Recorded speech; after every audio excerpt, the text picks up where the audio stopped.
Hello, my name is Dr. Henry, CEO of the eHall Lecture, your lecturer for today. You're welcome to today's class. And under the Human Nutrition series, we will continue with lesson note 29.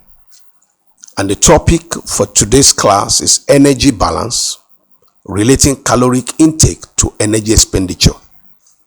Energy balance, and then we're relating caloric intake to energy expenditure. Energy balance concepts. Energy balance concept. Now, energy balance occurs when caloric intake matches energy expenditure. So when you take in more calories, you also use those calories for energy expenditure, for exercises, walking, playing, and so on.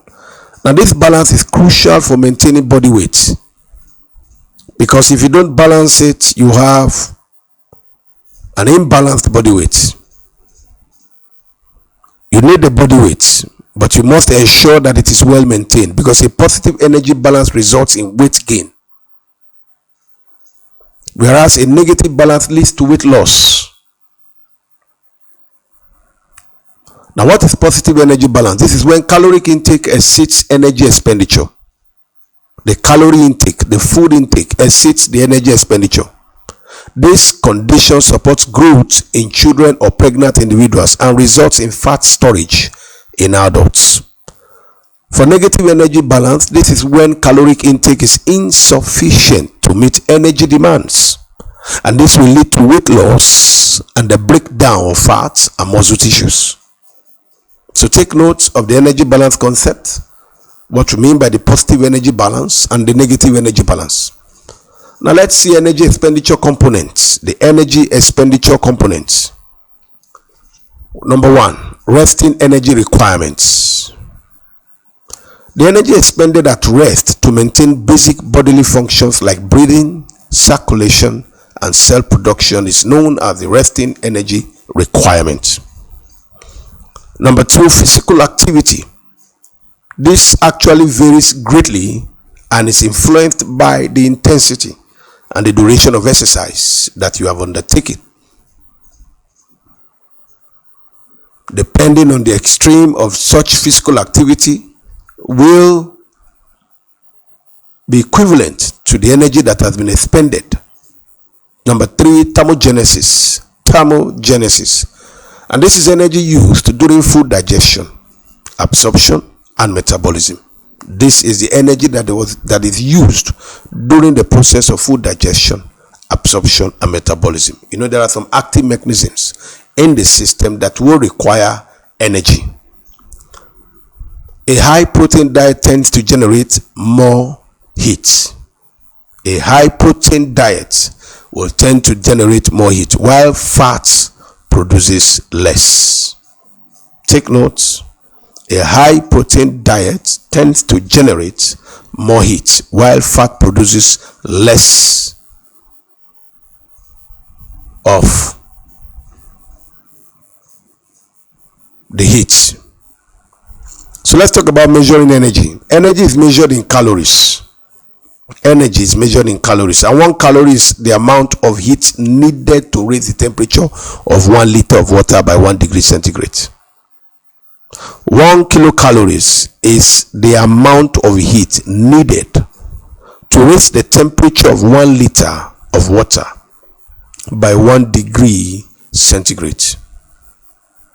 1 kilocalories is the amount of heat needed to raise the temperature of 1 liter of water by 1 degree centigrade. So let us see the guidelines for the intake of vegetables, fruit, fat, sugars, and alcohol. So let's start with fruits and vegetables. The recommended intake aim for 5 to 13 servings of fruits and vegetables daily, depending on caloric needs, but 5 to 13 servings, that is portions. What are the key benefits?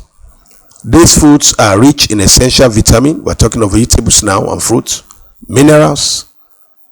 They are rich in fiber, which support overall health and reduce chronic disease risk. And the variety is crucial. Includes a mix of colors and types. You have the dark green, you have the orange, legumes, starchy vegetables for maximum nutrient intake. So when you are building it, preparing it, make it a variety. Different vegetables, different fruits. It gives maximum nutrient intake. The next one is fats and oils. Fats and oils. Limit saturated and trans fats. You have to limit saturated and trans fats, because limit the intake of fats from animal sources and processed foods is important. When you limit the intake of fats from animal sources and processed foods, you are helping your body, develop better, improved health-wise. Choosing unsaturated fats from sources like fish, nuts, and vegetable oils. Choose unsaturated fats from sources like fish, nuts, and vegetable oils. So you need the unsaturated fats, and you are advised to limit the intakes of fats from animal sources. So the fats from your nuts and so on is far better from plants compared to that from the animals. For the intake range, total fat should comprise 20 to 35% of total daily caloric intake. Should not exceed 20 to 35%. Now let's see sugars. Number 3, sugars. You need to limit refined sugars, because added sugars should provide no more than 10% of total daily caloric intake. So sedentary adults should aim for no more than 60 grams of sugar daily. You shouldn't. Somebody who is sedentary, somebody who barely moves around, is always at the point, typing, writing, reading, and so on, shouldn't take up to 60 grams of sugar daily. Yeah. The health risk. Excessive sugar intake is linked to obesity, type 2 diabetes, and also cardiovascular diseases. Excessive sugar is dangerous, and it has a very huge effect on the body. Let's look at alcohol. Alcohol. It is important that you consume no more than 1 drink per day for women, and no more than 2 drinks per day for men. 1 drink per day for women and 2 drinks per day for men. And it is important that you avoid alcohol in individuals with certain medical conditions. There are some medical conditions including kidney diseases. Such a person with liver disease, kidney disease, hypertension, and so on should avoid the intake of alcohol because of the medical condition. Those who are pregnant, or those under medication that interact with alcohol, it is important that you avoid it. It is very, very important. Now let us see personalized diets.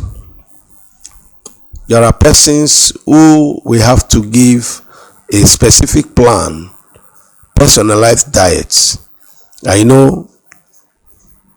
Diets can be tailored to individual energy needs.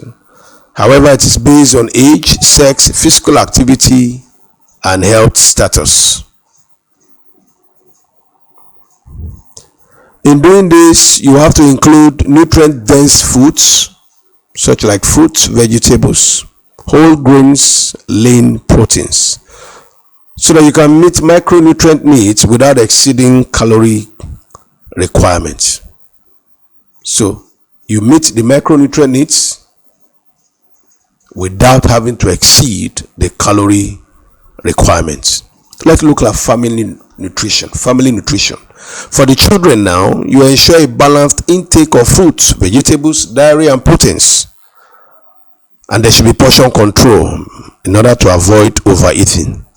For adults, focus on nutrient-rich foods while limiting processed, high fat, high sugar foods. It's not good for adults. Science has shown, for pathological reasons, that